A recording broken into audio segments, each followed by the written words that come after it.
segment is meant to share with you how do you install Power BI for beginners. There are two options: the app version, which allows you to have free release or the free upgrades to your software downloaded from the official website called Microsoft.com.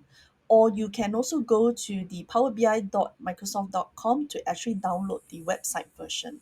So what is the difference? So this is to allow you to download the software as a desktop app.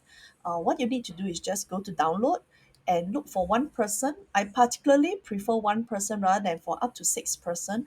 Even though I'm an Office 365 subscriber, my laptop, my software is actually used by five other of my family members. And for the language medium, key in English. If you like to choose other language medium like Chinese or European, feel free to do so and key in download. If you choose to go to the website version, you'll be greeted with five options. I would like to recommend the Microsoft Power BI desktop and key in download. It should take you less than 5 minutes to get the software downloaded.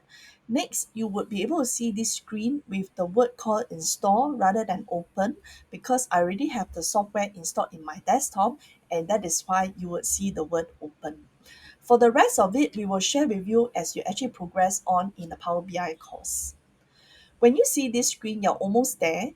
Choose the language medium, and after that, you'll be greeted by three columns. The first is to get data, which is not what we're going to do right now. Our purpose is to actually install Power BI, collaborate and share, or even go to the forum page to actually keep yourself updated to the latest development of Power BI.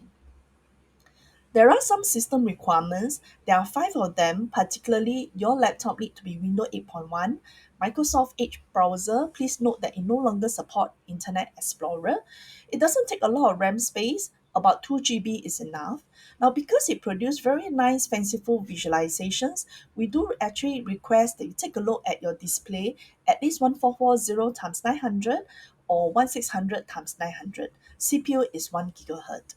If you find that the system requirement is too technical, you may actually go to your device spec or key in RAM and then put all the specs into the ChatGPT and ask the ChatGPT, is this laptop suitable to download Power BI? And wait for ChatGPT to give you the answer. At this point, you can see that ChatGPT in less than a minute actually told me that I don't have problem downloading the data analysis and reporting tasks within Power BI, and do remember to give ChatGPT a compliment.